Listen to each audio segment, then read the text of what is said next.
തീർച്ചയായും അയൽവാസികളും ബന്ധുക്കളും ഒക്കെ ഇങ്ങോട്ടേക്ക് വീട്ടിലേക്ക് എത്തിക്കൊണ്ടിരിക്കുകയാണ്. അല്പസമയം മുമ്പാണ് കൊല്ലം ജില്ലാ കളക്ടർ ദേവിദാസൻ അവിടെ എത്തി വീട്ടുകാരെ കണ്ട് അച്ഛനെയൊക്കെ കണ്ട് ആശ്വസിപ്പിച്ച് മടങ്ങിയത്.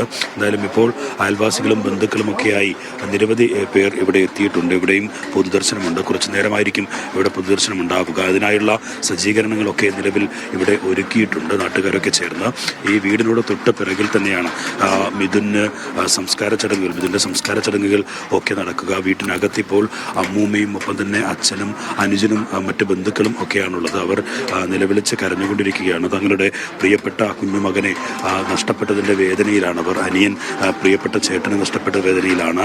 അങ്ങനെ ബന്ധുക്കൾക്കൊക്കെ നല്ല അടുപ്പമുണ്ടായിരുന്ന, അയൽവാസികൾക്ക് ഒക്കെ അടുപ്പമുണ്ടായിരുന്ന ഇവിടുത്തെ വീടിന് തൊട്ട് താഴെ ഒരു ഗ്രൗണ്ടാണ്. ആ ഗ്രൗണ്ടിലൊക്കെ ഫുട്ബോൾ കളിച്ച് വളർന്നുകൊണ്ടിരിക്കും. നമ്മൾ നേരത്തെ പറഞ്ഞതുപോലെ ഫുട്ബോളിന് സെലക്ഷൻ ലഭിച്ചു സ്കൂളിൽ. അങ്ങനെ കൂടുതൽ തൻ്റെ ആഗ്രഹങ്ങൾ ഓരോന്നോരോന്നായി അത് വിജയത്തിലേക്ക് എത്തിച്ചുകൊണ്ട് മുന്നേറിക്കൊണ്ടിരിക്കുകയായിരുന്നു മിഥുൻ എന്ന് പറയുന്നത്. അമ്മ സുജ ഈ മിഥുൻ്റെയും ഒപ്പം തന്നെ അനുജൻ്റെയും കുടുംബത്തിൻ്റെയും ഒക്കെ ബാധ്യതകൾ ഏറ്റെടുത്ത് കൂടുതൽ മികച്ച ഒരു ജീവിതം നിലവാരത്തിലേക്ക് ഉയരാൻ വേണ്ടിയാണ് വിദേശത്ത് ജോലിക്ക് പോയത്. അങ്ങനെയാണ് അവർ 2 വർഷമായി വിദേശത്ത് കുവൈറ്റിൽ ഒരു വീട്ടുജോലിക്ക് നിന്നുകൊണ്ടിരുന്നത്. അതിനിടയിലാണ് ഇങ്ങനെയൊരു ദാരുണ സംഭവത്തെ പറ്റി അവർ അറിയുകയും ചെയ്യുന്നത്. എന്തായാലും അതീവ ദുഃഖം തലം കെട്ടി നിൽക്കുന്ന ഒരു അവസ്ഥയിൽ തന്നെയാണ് വിളന്തുറയിലെ ഈ വീട് എന്ന് പറയുന്നത്. ബന്ധുക്കളും ഒക്കെ അയൽവാസികളും ഒക്കെ ആ കാര്യം വ്യക്തമാക്കുന്നുമുണ്ട്. അവർക്കൊക്കെ കൂടുതൽ ഇടപഴകുകയും അവരോടൊക്കെ നന്നായി സംസാരിക്കുകയും കളിയിലായാലും അതുപോലെ തന്നെ ചിത്രം വരയിലായാലും ഒക്കെ മിടുക്ക് തെളിയിക്കുകയും ഒക്കെ ചെയ്ത ആളായിരുന്നു മിഥുൻ എന്ന് പറയുന്ന 13 വയസ്സുകാരൻ. അതുകൊണ്ട് തന്നെ അവർക്ക് ഒരിക്കലും ഈ താങ്ങാവുന്ന അതിനും അപ്പുറം ഉള്ള വേദനയിലാണ് അവർ ഒക്കെ ഉള്ളത്. എന്തായാലും അല്പസമയത്തിന് അകം തന്നെ ഇപ്പോൾ സമയം 11 മണി കഴിഞ്ഞിരിക്കുന്നു. ഏകദേശം 2 മണിയോടുകൂടി തന്നെ സുജ ഈ വീട്ടിലേക്ക് എത്തും എന്നുള്ളതാണ് നിലവിൽ പ്രതീക്ഷിക്കുന്നത്. നെടുമ്പാശ്ശേരി വിമാനത്താവളത്തിലെത്തി സുജയെ പോലീസ് അകമ്പടിയോടെയാണ് ഇങ്ങോട്ട് എത്തിക്കുന്നത്. മന്ത്രി തന്നെ നേരത്തെ അത് വ്യക്തമാക്കുകയും ചെയ്തിരുന്നു. അതുകൊണ്ട് നല്ല മഴയൊക്കെ പെയ്യുന്നുണ്ടെങ്കിലും കൂടുതൽ ബ്ലോക്കുകളിൽ നിന്നും പെടാതെ തന്നെ ഇങ്ങോട്ട് അവരെ എത്തിക്കാൻ കഴിയും എന്നുള്ള പ്രതീക്ഷയിലാണ്. എന്തായാലും മിഥുൻ്റെയും അനിയൻ സുധിൻ്റെയും ജീവിതം കൂടുതൽ ഉയർത്താൻ ഒക്കെ ആഗ്രഹിച്ചായിരുന്നു സുജ വിദേശത്തേക്ക് പോയത്. അവർ തിരിച്ചു വരുമ്പോൾ പക്ഷേ പ്രിയപ്പെട്ട മകൻ മിഥുൻ ഇല്ല എന്നുള്ള സങ്കടമായിരിക്കും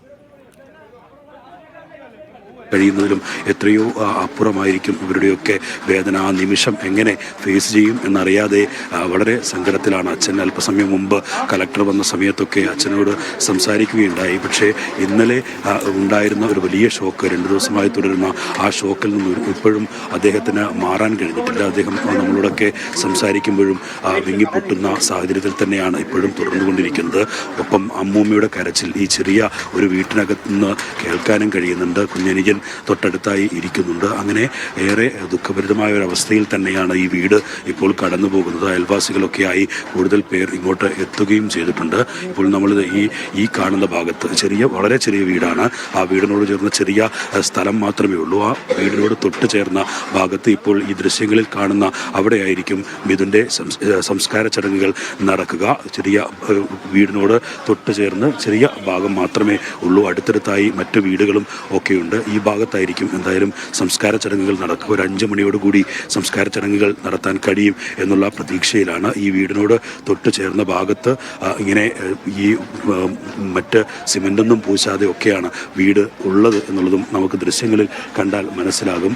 വളരെ ചെറിയൊരു വീട്. ആ വീടിൻ്റെ ഭാഗങ്ങൾ ഇതൊക്കെ നന്നാക്കിയെടുക്കാൻ ഒരുപക്ഷെ കുറച്ചുകൂടി സൗകര്യത്തിലുള്ള ജീവിതത്തിന് വേണ്ടിയാണ് സുജ തൻ്റെ പ്രിയപ്പെട്ട മക്കളെയും ഒക്കെ വിട്ട് വിദേശത്ത് ജോലിക്കായി പോയത്.